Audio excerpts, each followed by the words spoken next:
আমার বন্ধুগণ, আমার নবীর সামনে একজন সাহাবী চোখের পানি ফেলে ফেলে কাঁদেন, নতুন দিন গ্রহণ করেছেন। রাসূল বলছেন, সাহাবী কাঁদো কেন? ইসলাম কবুল করে ঠকছো নাকি? না হুজুর, আমি এই জন্য কান্দি না। কেন কান্নাকাটি করছো বলো? সঙ্গে সঙ্গে তিনি বলছেন, হুজুর কান্নাকাটি করার কারণ অন্য কিছু নয়, কারণ শুধু একটাই, সেটা হলো জীবনে যেটা কোনোদিন মনে হয় নাই কিন্তু অপরাধটা করে ফেলেছিলাম, কিন্তু যেদিন আমি ইসলাম কবুল করেছি সেই দিন থেকে আজ পর্যন্ত আমার চোখে কোনো ঘুম নাই। কেন ঘুম নাই? কি হয়েছে তোমার? হুজুর রাতের বেলা ঘুম পাড়তে গেলেই আমার সন্তান আমাকে পিছন থেকে ডাকে। কোন সন্তান তোমার? যে সন্তানকে আমি আমার নিজের হাতে মেরে ফেলেছি, আমি নিজের হাতে খুন করেছিলাম। কেমন করে বলো? হুজুর জাহেলি যুগে মেয়ের সন্তান জীবন্ত পুঁতে আমি হত্যা করেছি। রাসূল বললেন, একটু ঘটনাটা খুলে বলো তো। নবীর সামনে সাহাবী বসে গেলেন হাঁটু বেড়ে দিয়া। রাসূল বলছেন, সাহাবী বলো, আমি তোমার মুখ থেকে শুনতে চাই, বলো তো কেমন করে মানলা তুমি? আমার নবীর সামনে বসে গিয়ে ওই সাহাবী কেঁদে কেঁদে বলছেন, হুজুর সন্তানটা আমার স্ত্রীর গর্ভে যখন চলে এলো 6 মাস, সন্তানটার বয়স 6 মাস হলে বউটাকে বললাম, যাও বাবার বাড়ি চলে যাও, ডেলিভারি হওয়ার পরে আসো, ছেলের সন্তান হলে পরে নিয়ে আসবা সঙ্গে করে, মেয়ের সন্তান হলে পরে জীবন্ত পুঁতে হত্যা করবা। এই কথা বলে পাঠায় দিলাম। সন্তানটা মেয়ে হয়েছে, কিন্তু আমাকে বলা হলো মৃত হয়েছে। আমার চোখের আড়াল করে অন্য বাড়িতে ধীরে ধীরে বড় করে 6 বছরের মাথায় একদিন চট করে আমার সামনে সন্তানটা পড়ে গেল আমার চোখে। ধরলাম, হাত নিয়ে আসলাম বউয়ের সামনে। বউটা আমার কেঁদে কেঁদে বলছে, কতদিন আপনার তথ্য গোপন করব, সন্তানটা আমাদেরই সন্তান। খেপে গেলাম, রেগে গেলাম, বুঝতে দিলাম না। ঠান্ডা মাথার খুনি হয়ে হুজুর সন্তানটাকে বুকের মধ্যে নিয়ে আমি আদর করা শুরু করলাম। মেয়েটা আমার দাড়ি ধরে টানে, মাথার চুল ধরে টানে, আমাকে আদর করে, সোহাগ করে, আর বলে, বাবা তুমি আমাকে এতদিন ধরে দূরে রাখছো কেন? রাত চলে গেল, সকাল যখন হয়ে গেল, মেয়েটাকে বললাম, মা তোমাকে আজকে তোমার নানির বাড়িতে নিয়ে যাব। মেয়েটা দারুণ খুশি হয়ে গেল।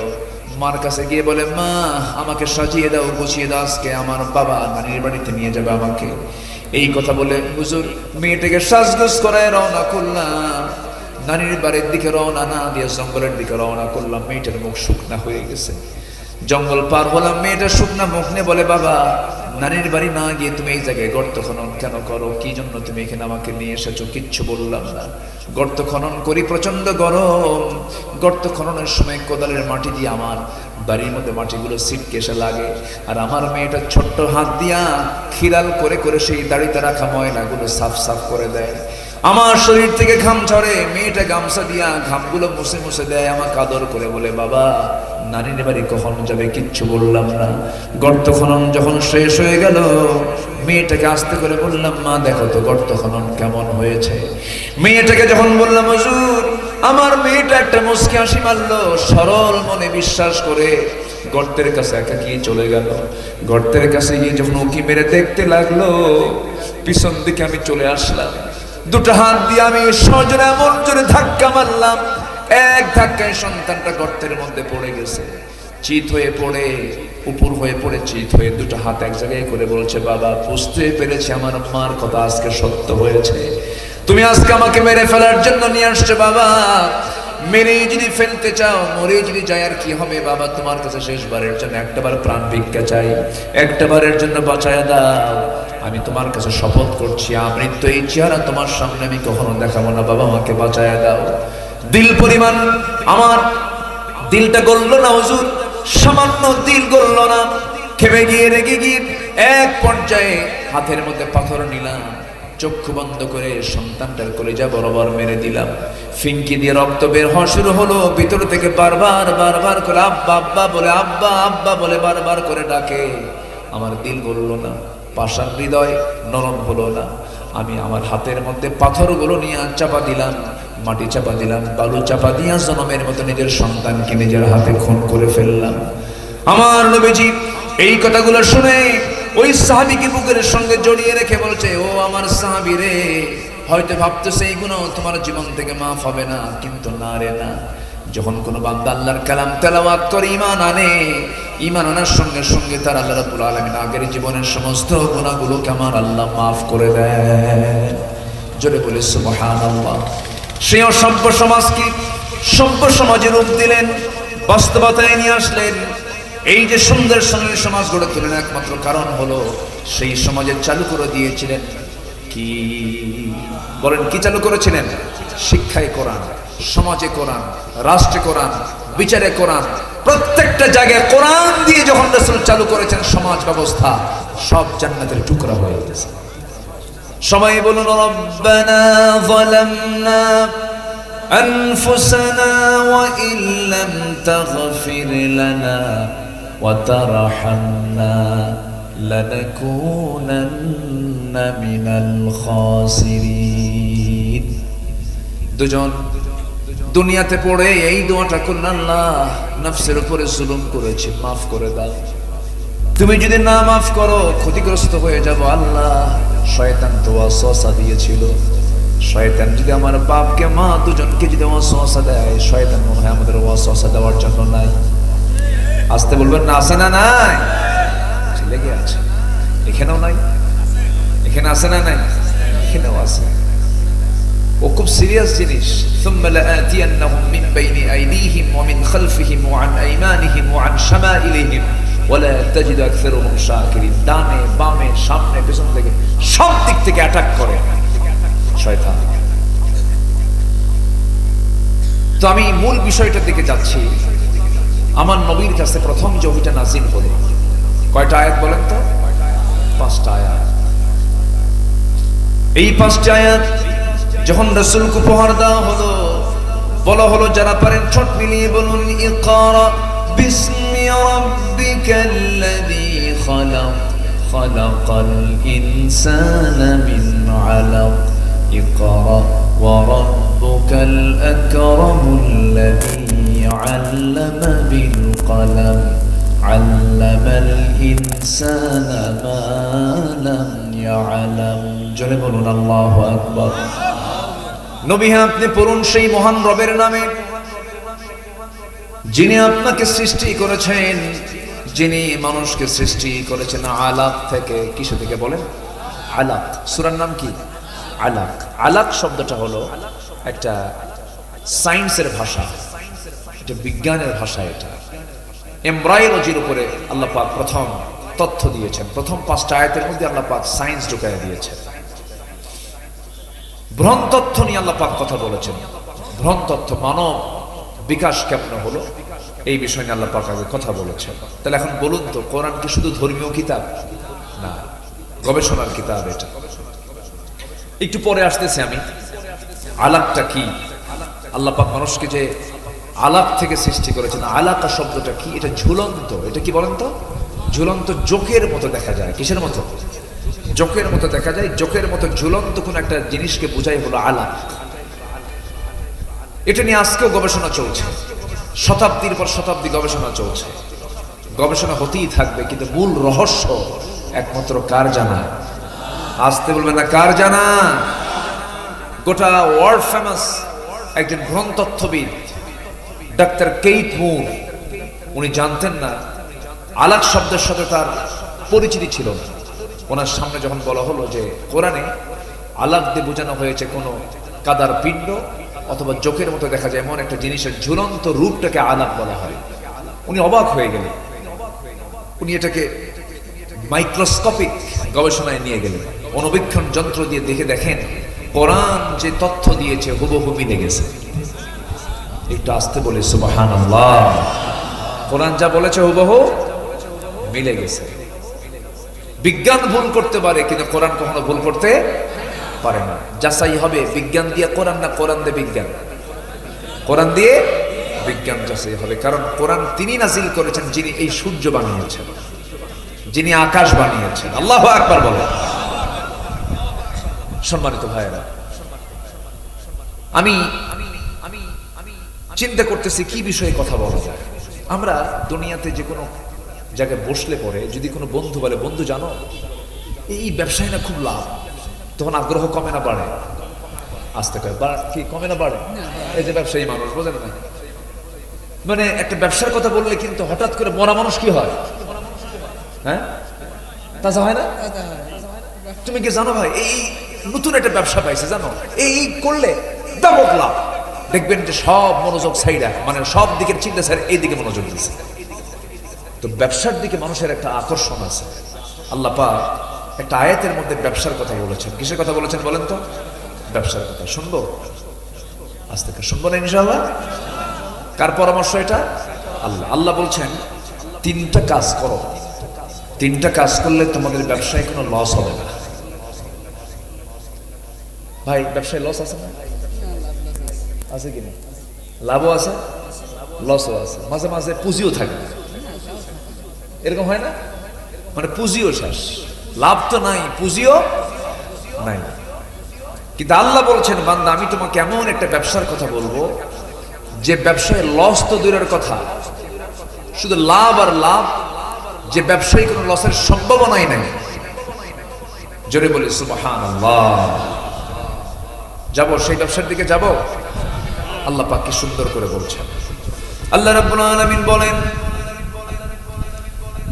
ইন্নাল্লাযীনা ইয়াতলুনা কিতাবাল্লাহি ওয়া আকামুস সালাতা ওয়া আনফাকু মিম্মা রাযাকনাহুম সিররান ওয়া আলানিয়াতান ইয়ারজুনা তিজারাতান লান তাবুর। জোরে বলুন আল্লাহু আকবার। তোমরা তিনটা কাজ করো, তিনটা কাজ করলে পরে আমি আল্লাহ বলে দিচ্ছি কখনো অসম্ভব তোমাদের এই তিনটা কাজের ব্যবসায় কোনোদিন তোমাদের লস হবে না। তিনটা কাজ তোমরা দুনিয়া থেকে করে আসো আমার কাছে। এর মধ্যে এক নাম্বার হলো ইন্নাল্লাযীনা ইয়াতলুনা কিতাবাল্লাহ। নাম্বার 1 হলো আল্লাহর যারা কালাম তেলাওয়াত করবে তাদের কোনো লস নাই। আল্লাহর কালাম যারা তেলাওয়াত করবে তাদের কোনো লস নাই। যে দেহে তেলাওয়াত বেশি সেই দেহে অসুখও কম। অসুখ হবে না তা না, অসুখ হবে কিন্তু কম হবে। আপনি আপনার শরীরকে সুস্থ রাখতে চান? যদি সুস্থ রাখতে চান ফজরের আগ দিয়ে উঠবেন, তাহাজ্জুদ পড়বেন, নামাজ পড়বেন, আল্লাহর কালাম তেলাওয়াত করবেন। আমার বিশ্বাস জটিল কোনো রোগ আপনার জীবনে স্পর্শ করবে না। যদি বলি সুবহানাল্লাহ। এটা আমার দাদি দাদা তাদের আমলে এটা ছিল, তারা করেছেন। আমার দাদিকে নিজের চোখে দেখেছি আমি। আমার দাদির 85 বছর বয়স, চোখে চশমা লাগে নাই, চোখে চশমা লাগেনি। কেন? তারা সকালের শিশির ভেজা ওই ঘাসের উপরে যে শিশিরগুলো পড়ে ওই শিশির ভেজা সকালে তারা ঘুরেছেন। আর ওই শিশির যখন কোনো বান্দার চোখে লাগে চোখ নষ্ট হয় না। জোরে বলে সুবহানাল্লাহ। আমার বন্ধুগণ, আল্লাহর কালাম তেলাওয়াত করলে পরে অসুস্থ মানুষ সুস্থ হয়ে যায়। কারণ কোরআন আল্লাহ পাক নাজিল করেছেন শিফা করে। ওয়ানুনাজ্জিলু মিনাল কুরআনি মা হুয়া শিফাউন ওয়া রাহমাহ। কোরআন নাজিল করেছি তোমাদের জন্য শিফা করে, রহমত করে নাজিল করেছি। যে বান্দার জীবনে কোরআন তেলাওয়াত আছে তার জীবনে রহমত আছে, তার জীবনে আরোগ্য আছে। আর যে ব্যক্তি কোরআনের মতো কিতাবটাকে তেলাওয়াত করতে পারে নাই তার জীবনে কোনো সুস্থতা নাই, সে কোনোদিন সুস্থ থাকতে পারবে না। আল্লাহর কালাম যেই দেহের মধ্যে আছে সেই দেহের মধ্যে বড় ধরনের কোনো রোগ বাসা বাঁধতে পারে না। জোরে বলে সুবহানাল্লাহ। আমরা কোরআন শুনবো বেশি বেশি, গান শুনবো কম। গান শুনবে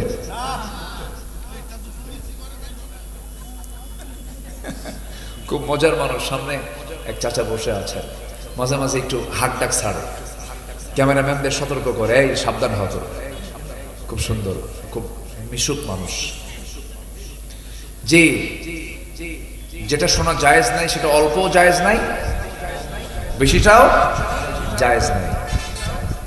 যেটা হারাম, আপনি এক ঢোক মদ খেলেও হারাম, এক বোতল মদ খেলেও হারাম। হারাম তো হারাম, হারামের কাছে আমরা কেউ যাব না। জান্নাত যাওয়ার সহজ সূত্র হলো কি জানেন? জান্নাত পাবার সহজ সূত্র হলো হারামকে ছেড়ে দেওয়া, হালালকে গ্রহণ করা। বান্দা জান্নাত পেয়ে যাবে। এটা কি সহজ সূত্র না? হারাম ছেড়ে দেব, হালাল গ্রহণ করে নেব, বাস অঙ্ক তো মিলে গেল। হারামটা মাইনাস করে ফেলবো, হালালটা ধরে ফেলবো, বাস আমার জান্নাত কি হয়ে গেল।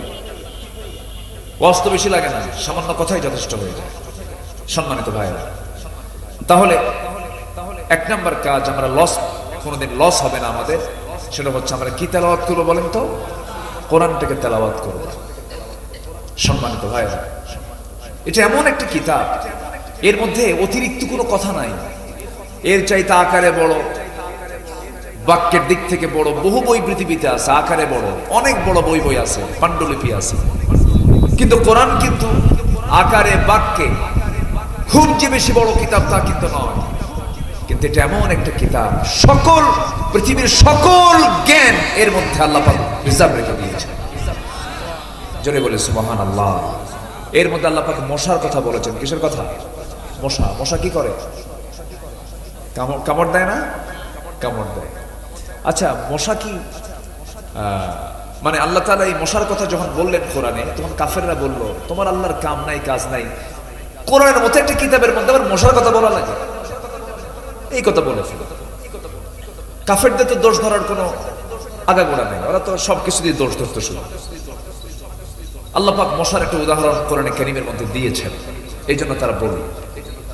আল্লাহ রাব্বুল আলামিন বলেন, ইন্নাল্লাহা লা ইস্তাহি আন ইয়াদরিবা মাসালান মা বাউদাতান ফামা ফাওকাহা ফাআম্মাল্লাযীনা আমানু ফায়া'লামুনা আন্নাহুল হাক্কু মির রাব্বিহিম وأما الذين كفروا فيقولون ماذا أراد الله بهذا مثلا يضل به كثيرا ويهدي به كثيرا وما يضل به إلا الفاسقين جربوا الله أكبر الله رب العالمين মশা অথবা তদূর্ধ্ব কোনো বস্তুকে উপমা দিতে, এক্সাম্পল দিতে লজ্জাবোধ করেন না।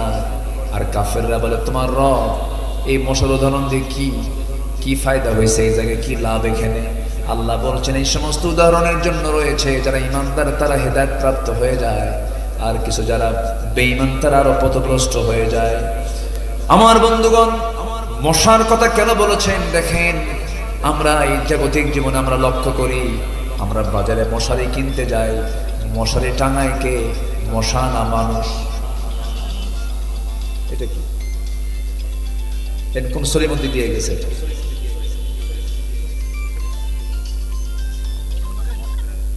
মাশাআল্লাহ।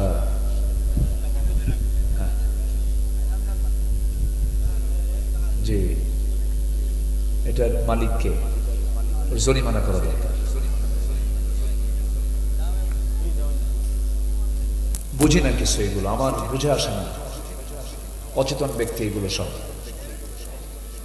মোবাইল থেকে ডিস্টার্বিত, মোবাইল দেখেন না, এর তো কোনো আইন কানুন নাই।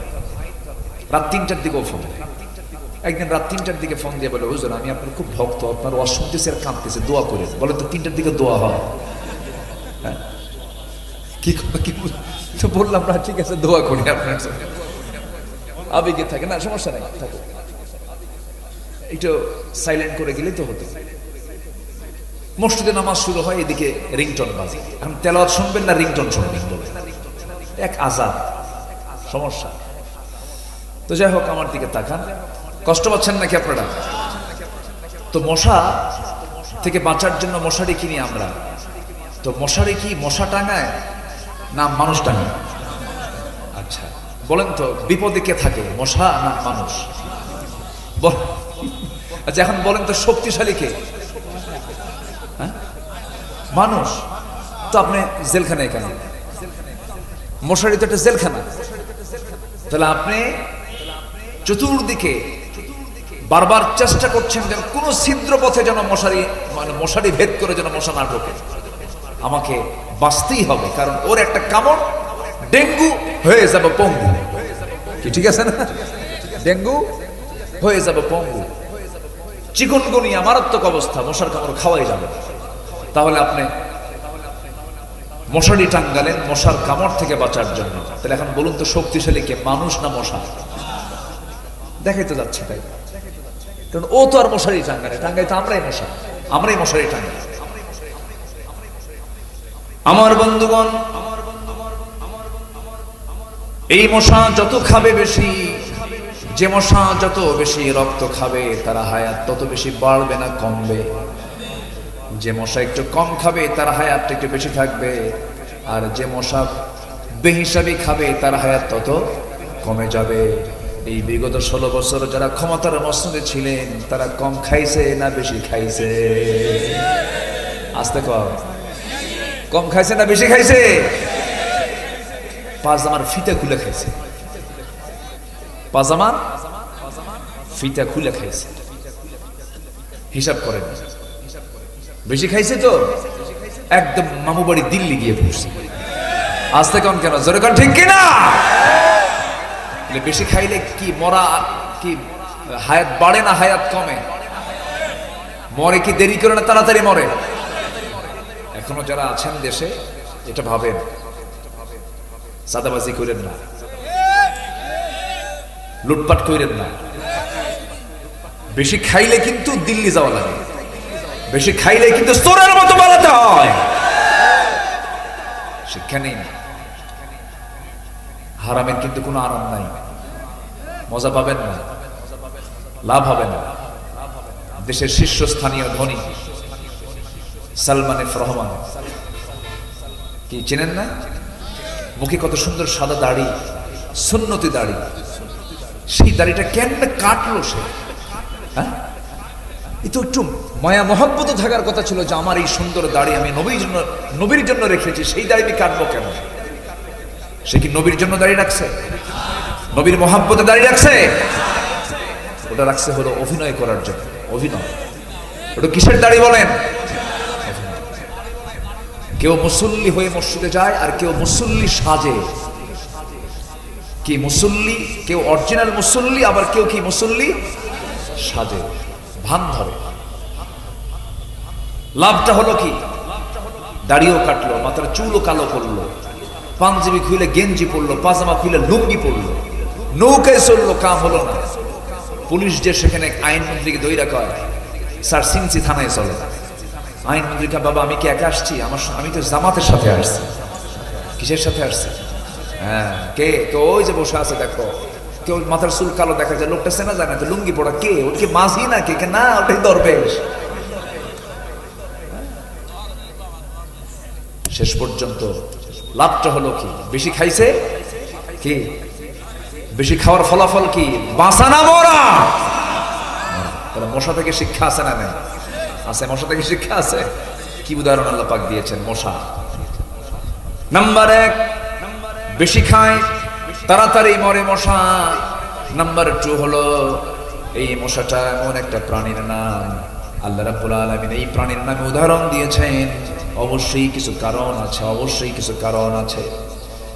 এই মশা যখন কামড়ায় মানুষকে, পুরুষ মশা কামড়ায় না, মহিলা মশা কামড়ায়। বলেন পুরুষ মশা না মহিলা মশা? খালি মহিলা বলা যাবে না তো, মহিলা কামড়ায় তাহলে তো মুশকিল। বাড়িতে যা থাকবেন কেন? আমরা কামড়ায়, এই নিয়ে তো মারামারি শুরু হয়ে যাবে। মহিলা মশা বলতে হবে, মহিলা মহিলা বললে তো কাম সারা যাবে। মহিলা মশা, হ্যাঁ মহিলা মশা। জি, বউ দেখে ভয় লাগে না আপনাদের? এই বউকে ভয় করেন না আপনারা? এই যে ভয় করে, দেখছেন চাচা বেশি ভয় করে। ভয় তারাই করে না যাদের বউ নাই। বউ যার আছে, বউকে ভয় করে না, এরকম কোন লোক দুনিয়াতে নাই। বউকে ভয় করতেই হয়। তুমি কত বড় হুজুর আমার জানা আছে, বসো এখানে। কি ধমক মারে না? ধমক মারে না? স্ত্রীর কাছে স্বামী, স্বামীর কাছে স্ত্রী, এটা আলাদা একটা মাওয়াদ্দাতুন ওয়া রাহমা। আল্লাহু আকবার বলো।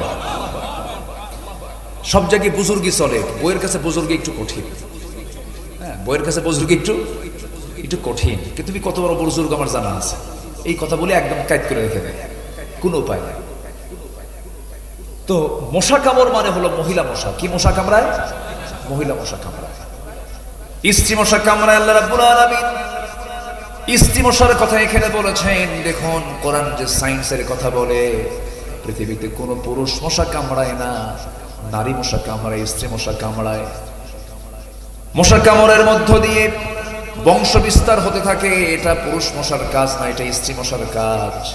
এরপরে মৌচাকে মধু থাকে, ওই মৌচাকের মধ্যে যে মধুগুলো ডিপার্টমেন্টগুলো চালায়, এই মৌমাছিটা পুরুষ মৌমাছি না, স্ত্রী মৌমাছি, রানী মৌমাছি। কি মৌমাছি? রানী মৌমাছি। এদের মধ্যে কিছু ক্লাস আছে, কিছু আছে ওয়ার্কার, কর্মী মৌমাছি, পুলিশ মৌমাছি, রানী মৌমাছি। রানী মৌমাছির কাজ হলো মৌচাককে কন্ট্রোল করা, মৌচাকের কোনো মধু যেন জার্ম না হয়। কোন কর্মী মৌমাছি যখন মৌচাকে মধু নিয়ে আসবে ফুল ফল থেকে সংগ্রহ করে, তার পা চেক করার জন্য সেখানে অ্যাডমিনিস্ট্রেশন কিছু মৌমাছি আছে, প্রশাসনের কিছু মৌমাছি আছে। এরা দেখে দেখে নেয় কোন পায়ে ময়লা আছে, যে পায়ে ময়লা থাকে সেই মাছিটাকে এই পুলিশ মৌমাছিগুলো সব এক জায়গায় অ্যাটাক করে তাকে কামড় মেরে মেরে ফেলে দিয়ে বলে, মানুষের জন্য ওষুধ বানাইছেন আল্লাহ তাআলা, এই মৌচাকে মধু কোনো ক্রমেই নষ্ট করা যাবে না। জোরে কোন সুবহানাল্লাহ। চিন্তা করা যায়? আল্লাহ তাআলার ফার্মাসিউটিক্যাল লিমিটেড না আনলিমিটেড? আল্লাহর ফার্মাসিউটিক্যাল কি? আনলিমিটেড। মৌচাকে মধু কত খাবা, খাও, পান করো। আমার বন্ধুগণ, সমস্ত রোগের ঔষধ ওই মৌচাকের মধুর ভিতরে আল্লাহ রাব্বুল আলামিন রেখেছেন। গোটা দেশের ডিপো হলো খুলনার কোন বনে বলেন? বলেন কোন বনে? এই এলাকাতে সবচেয়ে বড় ফার্মাসিউটিক্যাল কি, ঠিক আছে না? সবচেয়ে সুন্দর বন হচ্ছে মধুর জায়গা। এলাকায় মধু আছে না? মধু কই? মধু তো দিলেন না। জি, আল্লাহু আকবার। ইসলাম বলছে, রাসূল বলতেছেন যে মৃত্যু রোগ ছাড়া সমস্ত রোগের ঔষধ আল্লাহ পাক এই মধুর মধ্যে রেখে দিয়েছেন। এবং জান্নাতে থাকবে 4টা নহর, এর মধ্যে একটা হচ্ছে মধুর নহর। কিসের নহর বলেন? মধুর নহর থাকবে। সেই মধু নিয়ে আপনারা থাকেন, সুন্দরবনকে বুকে নিয়ে লালন করে আপনারা আছেন। আপনার বড় বরকত নয়, কিন্তু ওই মধুগুলো তো ঠিকই সুন্দরবন থেকে আসে, কিন্তু ওর মধ্যে ভেজাল ঢুকায় কে? বলেন কে ঢুকায়? মধুর কোনো দোষ নাই, দোষ কার? মানুষের। মানুষ ভেজাল লাগায়। আল্লাহ রাব্বুল আলামিন এই যে মৌচাকের মধুটা দেখার দায়িত্ব আল্লাহ পাক রানী মৌমাছিকে দিয়েছেন। আল্লাহ তাআলা রানী মৌমাছির কথাই বলেছেন কোরআনে, আনিত্তাখিদি মিনাল জিবালি বুয়ুতা। আনিত্তাখিদি, এখানে যারা আলেম উলামা আছেন এটা মুয়ান্নাসের সিগা। আনিত্তাখিদুনা, আনিত্তাখিদি মিনাল জিবালি বুয়ুতা। হে রানী মৌমাছি, তোমরা পাহাড়ের ধারে, পাহাড়ের নিচে, গাছের ডালে বাসা বানাও, মৌচাক বানাও, মধু প্রস্তুত করো। ফিহি শিফাউল লিন্নাস, আমি এর মধ্যে মানুষের সমস্ত রোগের ঔষধ রেখে দিয়েছি। কিছুই লাগতো না। এখন তো হসপিটাল বেশি হয়ে গেছে, রোগী বেশি হয়ে গেছে, ডাক্তার বেশি হয়ে গেছে, কিচ্ছুই লাগতো না। মানুষ যদি ইসলামকে মেনে চলতো, ইসলাম মেনে চলা মানে সে সুস্থ থাকা। বলি আলহামদুলিল্লাহ। আমরা তো মানি না। তাহলে স্ত্রী মশা কামড়ায়, রানী মৌমাছি মৌচাকের বাসা প্রস্তুত করে। এই কথাগুলো কোরআনে ১৫০০ বছর আগে কে বলে দিয়েছেন? আল্লাহ বলে দিয়েছেন।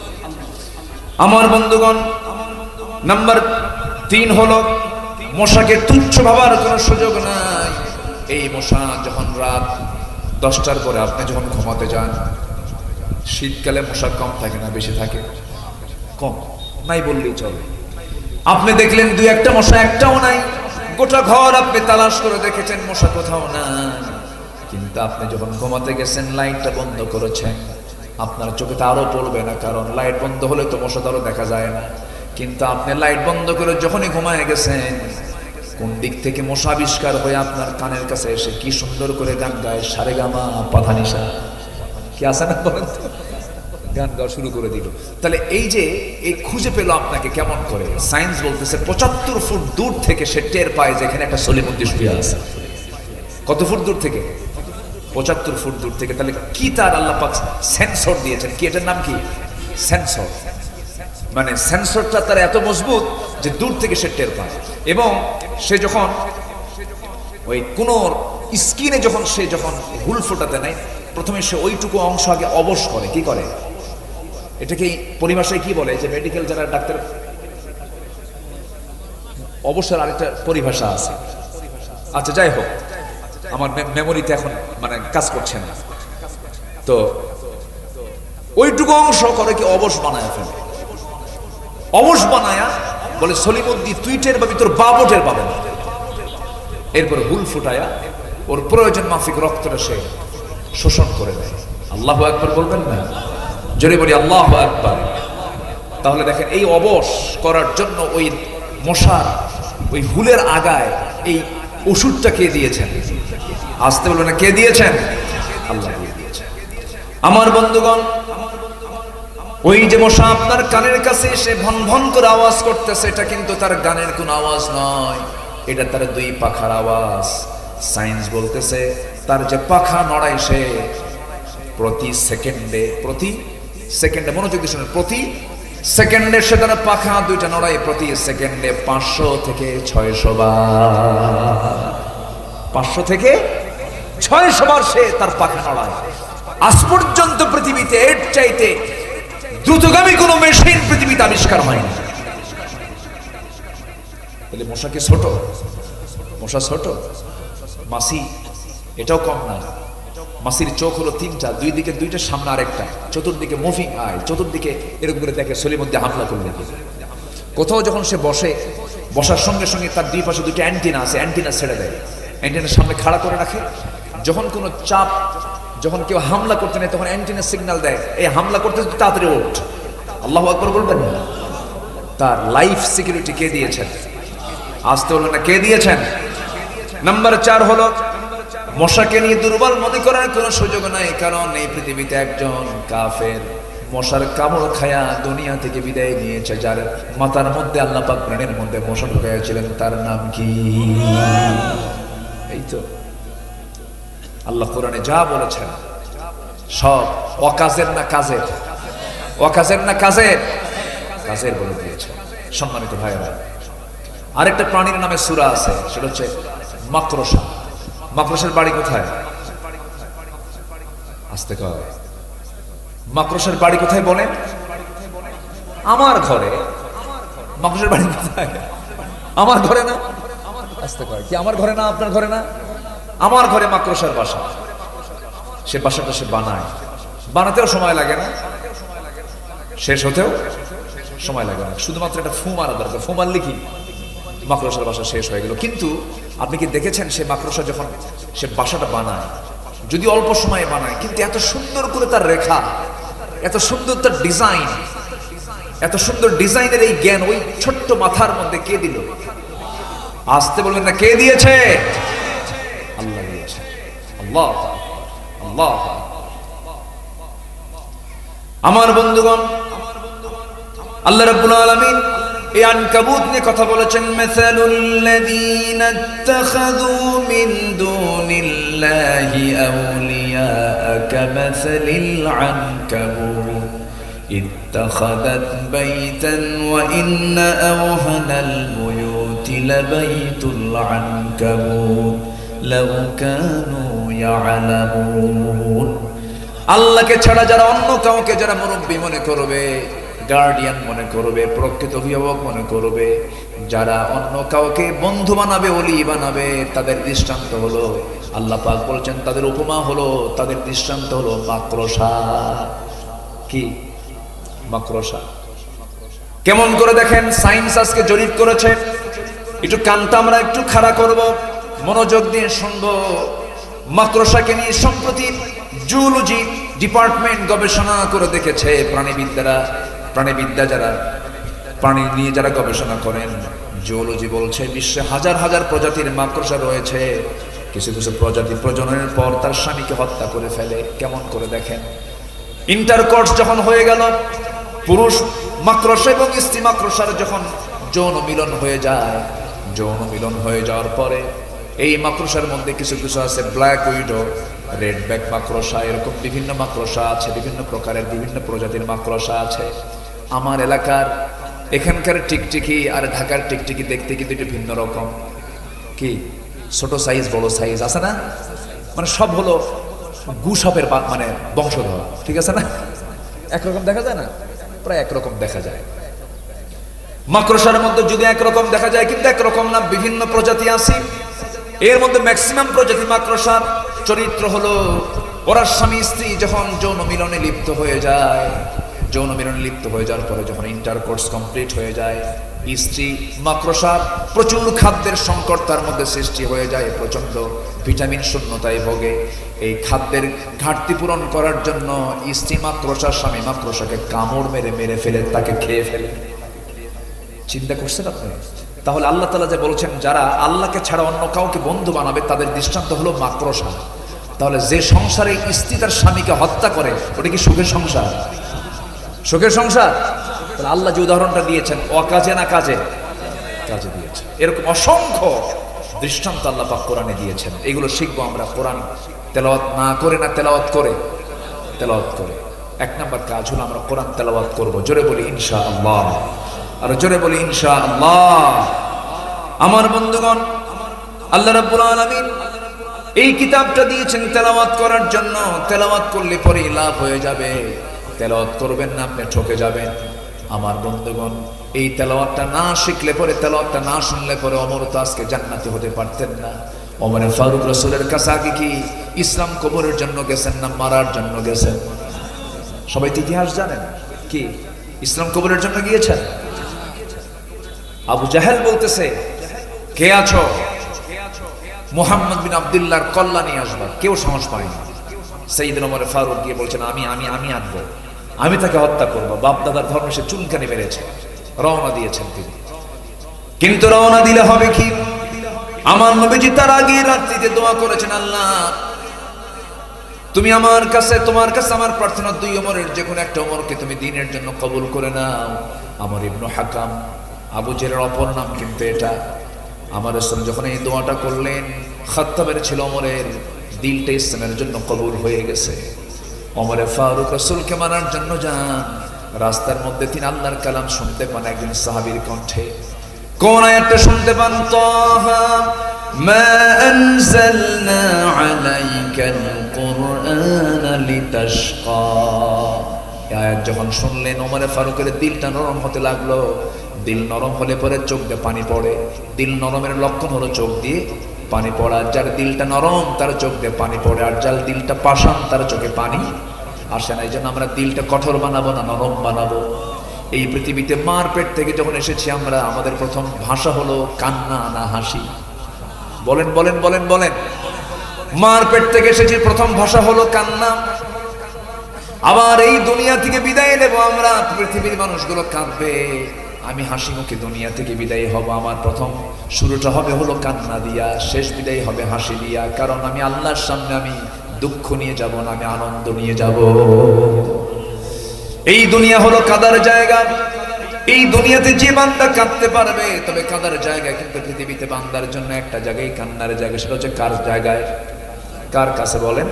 আল্লাহর কাছে। যুবকরা বারিশ ভিজায় ফেলো না, রাতের বেলা ঘুম ধরে না। দিন হলে পরে গার্লস স্কুলের সামনে যাই টিমের মতো বসে থাকে।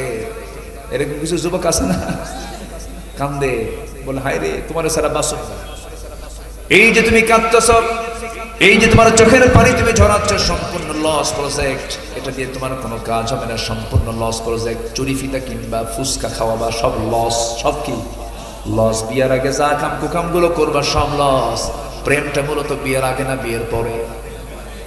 আসতে করে বিয়ের আগে না বিয়ের পরে? বিয়ের পরেই তো প্রেম হবে। কিন্তু আজকে সমাজে আগে বিয়ের আগে না বিয়ের পরে? বিয়ের আগে যদি কেউ প্রেম করে শেষ করো বাবা, বিয়ের পরে কোনো প্রেম খুঁজে পাবা না। বিয়ের পরে হবে সবই কিলাকিলি। কি হবে? কিলাকিলি, মোহাব্বত থাকবে না। এই চোখ দিয়ে আল্লাহর জন্য কাঁদবো আমরা। এই চোখের পানি যদি আল্লাহর ভয়ে ফেলতে পারি, আল্লাহর কসম করে বলি 7 সমুদ্র দিয়া জাহান্নামের এক কোণাও নিভবে না। কিন্তু আপনি যদি আল্লাহর ভয়ে কাঁদতে পারেন, 7টা জাহান্নাম আপনার এক ফোঁটা চোখের পানি দিয়ে নিভে যাবে। আমরা কাঁদবো কার কাছে? রাসূল যখন কাঁদতেন পাগলের মতো কাঁদতেন। রাসূল যখন কাঁদতেন বেকরার হয়ে যেতেন। হাদিসে আসছে, নাসাই শরীফের হাদিসে আসছে, আমার নবীজি সেজদার মধ্যে যখন কাঁদতেন, নবীজির চোখ বেয়ে বেয়ে পানি পড়তো, মুখ দিয়ে আওয়াজ বের হতো। নামাজের সময় সেজদায় পড়ে পড়ে তিনি একটা আওয়াজ তার মুখ থেকে বের হতো। সে আওয়াজটা হলো, চুলায় আগুন ধরায়া দিয়া পাতিলে পানি তুলে দিয়া যদি আগুন যদি জ্বালানো হয়, চুলা যদি গরম করা হয়, পাতিল যদি গরম করা হয়, গরম পানি যখন সিদ্ধ হয়ে যখন টকবক করে যে আওয়াজটা হয়, সিদ্ধ করা পানির যেমন টকবক আওয়াজ হয়, আমার নবীজি যখন সেজদায় পড়ে কাঁদতেন নবীর মুখ থেকে এমন টকবক আওয়াজ বের হতো। আমার নবীজি এত কাঁদতেন। এই জন্য এই দুনিয়াটা হলো কাদার জায়গা।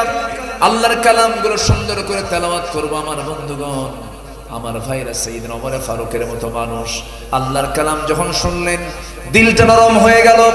নবীর সামনে গিয়ে বলছেন, ইয়া রাসূলুল্লাহ, এই তরবারি আপনার গর্দান উড়ানোর জন্য এসেছিল কিন্তু পারল না, একমাত্র আমাকে বাধার প্রাচীর হয়ে দাঁড়িয়েছে, তার নাম কি? কোরআন আমাকে সম্পূর্ণ উল্টায় দিয়েছে, আপনি আমাকে পড়ায় দেন। আশহাদু আল্লা ইলাহা ইল্লাল্লাহু ওয়াহদাহু লা শারীকা লাহু ওয়া আশহাদু আন্না মুহাম্মাদান আবদুহু ওয়া রাসূলুহু। হেদায়েতের মালিকটাকে আরো জোরে হেদায়েতের মালিককে বলুন। আমার আল্লাহ হচ্ছেন হেদায়েতের মালিক। হেদায়েত চাইবো আমরা কার কাছে? আল্লাহর কাছে চাবো। আমার নবীর কাছে যখন কোরআন আসে নাই, এই বিধান যখন আসে নাই, আমার নবীজি কম চেষ্টা করেন নাই মানুষকে পরিবর্তন করার জন্য, হাজারো চেষ্টা করেছেন, হালফুল ফুজুল গঠন করেছেন। আমার নবীজি 40 বছর বয়স তো কম নয়, 40 বছর পর্যন্ত হাজারো চেষ্টা করে আমার নবীজি সফল হতে পারেন নাই। কারণ তখন কি আসে নাই? আসতে বলে না, কি আসে নাই? কোরআন ছাড়া রাসূল চেষ্টা করেছেন, রাসূলের মতো মানুষও পারেন নাই, যার জীবনে একটা মিথ্যা কথা নাই, কোনো বাজে কোনো কথা নেই, বাজে কোনো কাজ নাই। সেই নবীর মতো মানুষ যদি 40 বছর পর্যন্ত কোরআন ছাড়া চেষ্টা করে যদি ব্যর্থ হয়ে যান, আজকের সমাজপতিরা, আজকের যারা সমাজ চালাতে চান, রাষ্ট্র যারা চালাতে চান কিন্তু কোরআন দিয়ে রাষ্ট্র চালাতে চান না, আল্লাহর কসম করে বলি কখনো আপনারা সফল হতে পারবেন না। ঠিক কিনা? সব দেখা শেষ করেছি আমরা। কেউ চালাইছে 25 বছর, কেউ 16 বছর, কেউ 9 বছর, মাঝখান দিয়া কেয়ারটেকার গভর্নমেন্ট কয়েক বছর, সব তো দেখা শেষ। কেউ ইসলাম রাষ্ট্রীয় পর্যায়ে কায়েম করতে পারেন নাই, কেউ নামাজের বিল আনতে পারেন নাই। শুধু কথার মার প্যাঁচ দিয়ে, ধর্মীয় মূল্যবোধের কথা বলে, আজে বাজে বেহুদা কথা বলে, শুধু মার প্যাচের বক্তব্য দিয়ে জনগণকে প্রতারিত করেছেন। সব দেখা শেষ। আগামীর দেশ আমরা দেখতে চাই মুসলমানরা কোরআনের দেশ। ঠিক কিনা? চান কারা কারা? হাত উঁচু করে দেখান মুসলমান।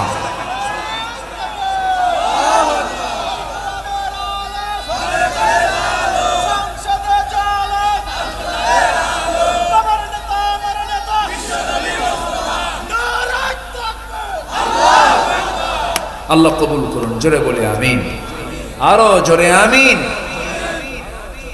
আমি তো ভাবছিলাম প্রথমে লোকজন কই, কিন্তু আপনারা যে এরকম চালাক তা তো বুঝি নাই। বলি আলহামদুলিল্লাহ। এটা আমার দেশের ট্র্যাডিশন। এটা জুমার আজান হয় 12:30টায়, মুসল্লি হাজির হয় 1:29:29। এটা এই জাতির চরিত্র এটা। অথচ রাসূল বলেছেন, যদি কোনো বান্দা জুমার দিন সবার আগে মসজিদে ঢোকে, যে প্রথম ঢুকবে আল্লাহ পাক তাকে একটা উট কোরবানির সওয়াব দিয়ে দিবেন। কি কোরবানি?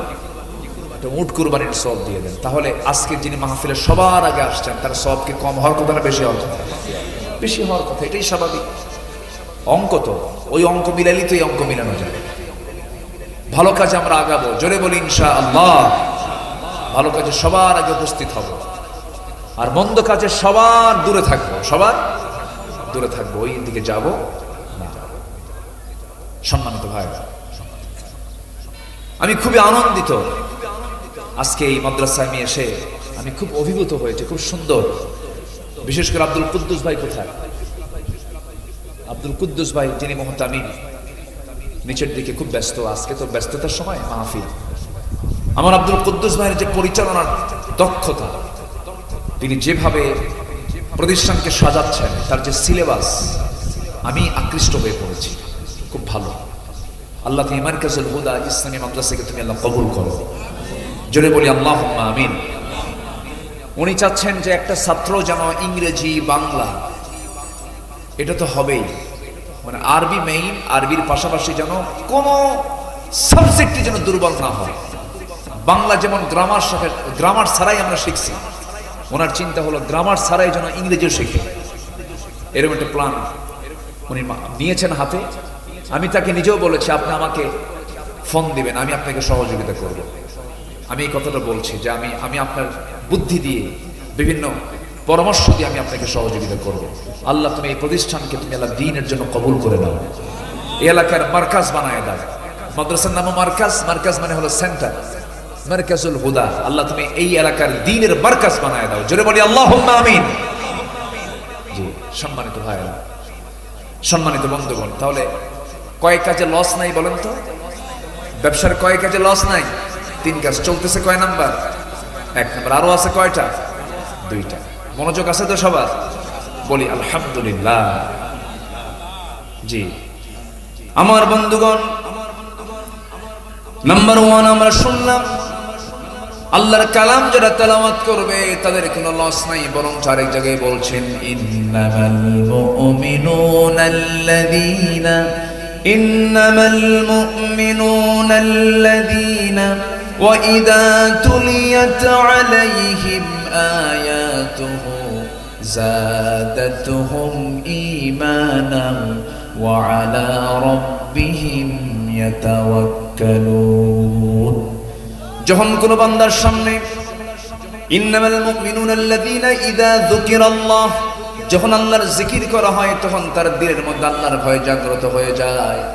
যখন তার সামনে কোরআন তেলাওয়াত করা হয়, কোরআন তেলাওয়াত করার সঙ্গে সঙ্গে তার ঈমান যদি দুর্বল থাকে, ঈমানটার সঙ্গে সঙ্গে দ্রুত গতিতে তার ঈমানটা তাজা হয়ে যায়, ঈমানটা তার মজবুত হয়ে যায়। জোরে বলি সুবহানাল্লাহ। যাদাতুহুম ঈমানা, ঈমানটা তার বৃদ্ধি পেয়ে যায়। জোরে বলি আল্লাহু আকবার। তাহলে ঈমান বৃদ্ধির চার্জার কি বলেন তো? ঈমান বৃদ্ধির চার্জার কি? কোরআন। কোরআন আছে বলেই তো আমরা আল্লাহকে চিনতে পেরেছি, কোরআন আছে বলেই তো আমরা আখিরাতকে বিশ্বাস করতে পেরেছি, কোরআন আছে বলেই তো আমরা রাসূলকে চিনতে পেরেছি। রাসূলকে যদি কেউ চিনতে চান, দেখতে চান, কোরআন নামক আয়নায় চোখ রাখেন, রাসূলকে এখানে সরাসরি দেখা যায়। জোরে বলি সুবহানাল্লাহ। রাসূল ছিলেন কোরআনের বাস্তব রূপ, কোরআনের বাস্তব রূপ ছিলেন, প্র্যাকটিক্যাল রূপ ছিলেন মুহাম্মদ সাল্লাল্লাহু আলাইহি ওয়াসাল্লাম। সাইয়েদনা ওমর কি ছিলেন, কি হয়ে গেলেন? আমার নবীজি যে সমাজে জন্ম নিয়েছিলেন সেই সমাজের মানুষ কি ভালো ছিল? আজ থেকে ভালো ছিল? নিজের মাকে বিয়ে করত, নাউজুবিল্লাহ বলবেন না, নিজের মাকে বিয়ে করত। মা অর্থাৎ সৎ মা, বাপ একজন মহিলাকে বিয়ে করেছেন, সন্তানের কাছে সে হলো মা। বাপ ওই মাকে তালাক দিয়েছে, পরের দিন ছেলে ওই মাকে বিয়ে করে নিয়ে বাড়িতে চলে আসছে। এত অসভ্য বর্বর একটা জাতি ছিল হলো কুরাইশ। সে আরবের জাহেলি যুগের মানুষগুলো এত নোংরা ছিল, সামান্য কিছুকে কেন্দ্র করে যুগের পরে যুগ তারা যুদ্ধ লেগে রাখত। সুদ ছিল যাদের সবচাইতে সামাজিক বড় ব্যাধি, সুদ ছাড়া কিছু বুঝতো না ওরা। খুন ছিল নিত্য নৈমিত্তিক ব্যাপার। এরপরে ভাঙ্গা পাতিলকে কেন্দ্র করে যুগের পরে যুগ তারা যুদ্ধ লাগায় রাখত। মেয়ে সন্তান জন্ম নিল কেন? এটাই অপরাধ। বিআইয়ি যামবিন কুতিলাত মুসাওয়াদান ওয়া হুয়া কাযীম, চেহারা কালো কুসকুসে হয়ে যেত মেয়ে সন্তান হলে পরে, জীবন্ত পুঁতে হত্যা করত। এত অসভ্যটা সমাজকে রাসূল চেঞ্জ করে আনলেন। সেখান থেকে বের করলেন সাইয়েদনা আবু বকর, ওমর, ওসমান, আলী রাদিয়াল্লাহু আনহুম। এই সমস্ত সাহাবাদেরকে তিনি নিয়ে আসলেন সেই সমাজ থেকে বের করে। কোনো জাদু মন্ত্র দিয়ে নয়। কি দিয়া? আসতে বলুন না, কি দিয়া? সেই কোরআন দিকে আজকের সমাজ পরিবর্তন করা সম্ভব না? যারা বলেন কোরআনের সাথে রাজনীতির কোনো সম্পর্ক নাই, কোরআনের সাথে রাষ্ট্রের কোনো সম্পর্ক নাই, কোরআনের সাথে দেশ সমাজ রাষ্ট্রের কোনো সম্পর্ক নাই, রাজনীতির সম্পর্ক নাই, উনি মানসিক রোগী। আসতে কোন কেন? জি ঠিক কিনা? উনি মানসিক রোগী। হয়তো এইভাবে কথা বলেছেন, উনি হয়তো মস্তিষ্ক ওনার ওলট পালট হয়ে গেছে। যে বলবে ইসলামে রাষ্ট্রনীতি নেই, রাষ্ট্রনীতি মানে কি? রাজনীতি মানে কি? রাষ্ট্রনীতি, রাষ্ট্র নিয়ে যে কথা বলে, যে বলবে ইসলামের সাথে রাষ্ট্রের কোনো সম্পর্ক নেই, নতুন করে তার ঈমান নবায়ন করা দরকার, ঈমান আনা দরকার। এগুলো বাজে কথা। তাহলে আমার নবীজির ওই সমাজের মানুষগুলো এত নোংরা ছিল, সেই নোংরা সমাজকে আল্লাহ রাসূল সুন্দর সমাজ বানালেন, কিচ্ছু দিয়ে নয়, কোরআন তেলাওয়াত দিয়ে। কি দিয়ে? কোরআন তেলাওয়াত দিয়ে তাদের তেলাওয়াত শিখালেন, কোরআনের সমাজ রাষ্ট্র তিনি গড়ে তুললেন। জোরে বলে আল্লাহু আকবার। আমরা কি চাই না এই কোরআনের সঙ্গে আমরা সম্পর্ক রাখবো? রাখবো, সবাই সম্পর্ক রাখবো। জোরে বলি ইনশাআল্লাহ। কোরআন হোক আমাদের জীবন চলার পথ, এক জায়গায় না সব জায়গায়, এক জায়গায় না সব জায়গায়। আল্লাহ রাব্বুল আলামিন কবুল করুন। সন্তান নিজে আলেম হতে পারেন নাই, মাদ্রাসায় দিয়ে দিবেন, চোখ বন্ধ করে হাফেজ হবে। আপনার সন্তান যদি হাফেজ হয়, পৃথিবীর সবচাইতে বড় ডিগ্রি হচ্ছে হাফেজ হওয়া। আমি আমার ভাষায় বলছি, আমি যতটুকু ভাঙ্গাচোরা গবেষণা করেছি, যেই নাগরিক হাফেজ হতে পেরেছে আমার দেশে, আমি তো মনে করি তাদেরকে ক্রিকেটারের চেয়ে বড় পুরস্কার দেওয়া দরকার। একটা ক্রিকেটারের পেছনে কোটি কোটি টাকা খরচ করে গভর্নমেন্ট, আর একটা হাফেজ, আমার দেশের মানসম্পন্ন হাফেজ সব। আমার দেশের হাফেজের তেলাওয়াত শুনে মক্কার ইমামরা কান্দে। মক্কার ইমামরা কি কান্দে, এত সুন্দর তেলাওয়াত। সেই হাফেজদের মূল্যায়ন কিন্তু নাই।